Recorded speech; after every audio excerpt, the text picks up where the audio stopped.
Med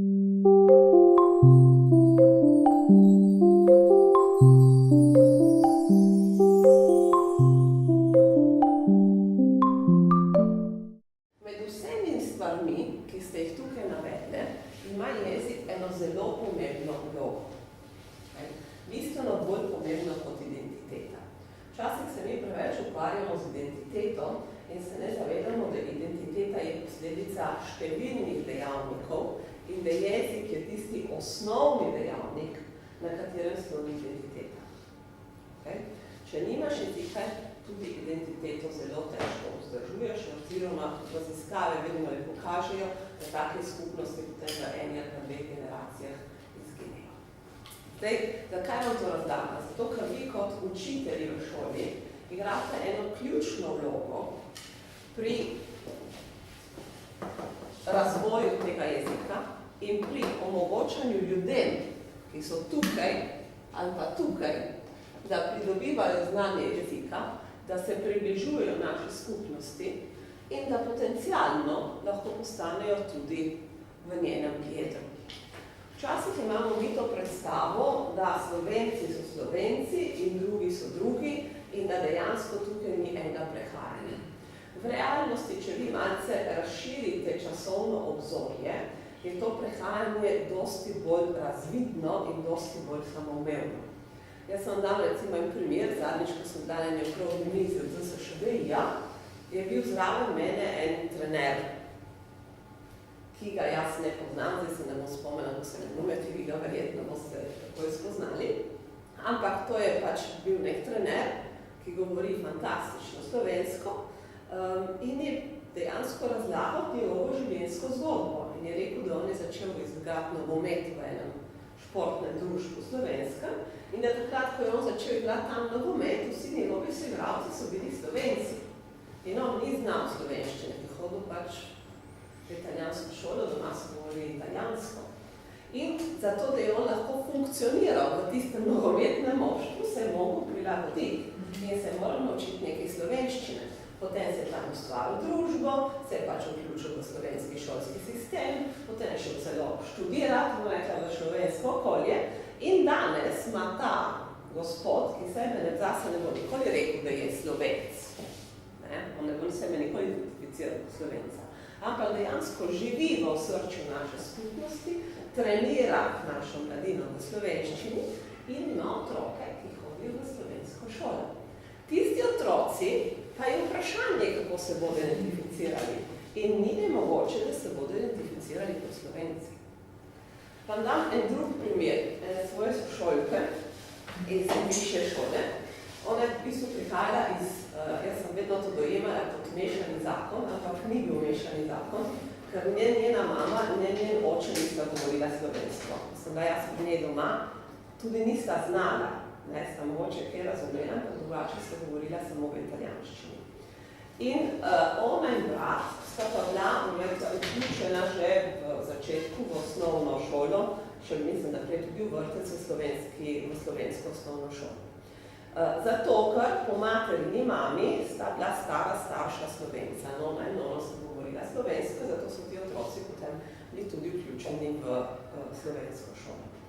In ona je v osnovni šoli začela trenirati odbojko, se vključila v ta športni krog, si ustvarila neko, bom rekla, skupino prijateljev in potem nadaljevala po tej poti, šla v slovensko srednjo šolo in potem šla slovensko tudi višjo šolo.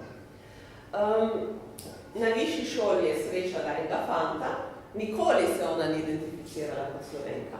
Na srednji šoli je srečala enega fanta, na višji šoli je srečala enega fanta, potem se je 10 let kasneje s tem človekom poročila, ker so zemljišča v Sloveniji bolj poceni, sta se odločila, da bosta gradila hišo čez mejo in živita fizično v Sloveniji, oba delata v Italiji.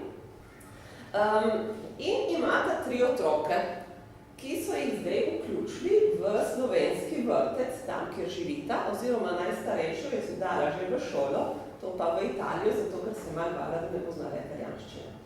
Ona se ne bi nikoli identificirala kot Slovenka, ampak ti 3 otroci, ko se z njimi pogovarjaš, se identificirajo kot Slovenci. Tako da ta prehod na zavest, na identiteto je en prehod, ki avtomatično nastane, če imaš ti prave predpogoje. In eden in osnovni tisti predpogoj je, da delaš na jeziku. Zato, ker takrat, ko dejansko človek suveren jeziku, ko ga uporablja, ko ga živi vsakodnevno, to vpliva na njegovo identifikacijo, na njegovo identiteto in dejansko dopušča možnosti, da se on lahko približuje skupnosti ali pa oddaljuje od nje. Pri tej moji sošolki, jaz sem jo enkrat vprašala, kaj je bil tisti faktor, ki je bil pri njej tako zelo pomemben, da je ona potem dejansko naprej živela v tem slovenskem okolju, celo študirala v Ljubljani in tako dalje. In mi reče, ja veš, Artačeva, ki smo imeli na višji šoli, ki me je učila slovenščino. Ne? In ko mi je to rekla, jaz sem malo nasmehljena, zato ker Artačeva je bila ena odlična profesorca, ampak name ni imela takega vpliva. Jaz nisem zaradi tega vzljubila slovenščino, rekla sem, da zelo zadovoljna z njo kot profesorca, ampak ni imela tako life-changing, bi rekli, vpliva name. Na njo pa zelo, in je rekla, jaz sem zelo dejansko vzljubila jezik in mi je bil zelo všeč, in mi je postala literatura zelo všeč in sem ustvarila neko čustveno vez s tem jezikom. Ta moja prijateljica ima enega brata, ki tako kot ona, je bil vključen v slovenski šolski izobraževalni sistem in je tam ostal nekje do srednje šole. On se ni vključil v neka slovenska društva, ampak je našel prijatelje pri drugih dejavnostih, ki so bili pač v bistvu Italijani, ki so govorili slovensko. In po zaključku srednje šole sem odločil, da bo nadaljeval študij v italijanskih šolah.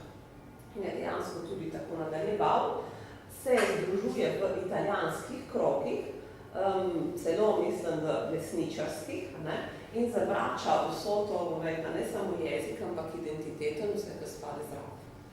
Se pravi, vi vidite tukaj dva primera iz iste družine, z isto vzgojo, ki se srečata na točki jezika in eden se odloči, da bo šel v to smer in drugi se odloči, da bo šel v to smer.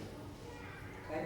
In na to ne moraš vplivati, zato ker na to imaš zelo veliko dejavnikov. Identiteta ni nekaj, s čimer lahko mi manipuliramo. Tisto, kar pa mi lahko naredimo, je, da vplivamo na tole, na jezik. In da vzpostavljamo pogoje, s katerimi potem ima človek možnost, da se odloči, v katero smer bi šel. In to je naloga, ki dejansko imamo vsi v skupnosti, od šole, vrtca, osnovne šole, srednje šole in vsa, naša struktura, društva, kulturna, športna in tako dalje. Se pravi, da ustvarjamo možnosti, da se to jedro skupnosti krepi, in krepi se samo tako, če pač ljudje poznajo, uporabljajo in dejansko živijo v slovenskem jeziku.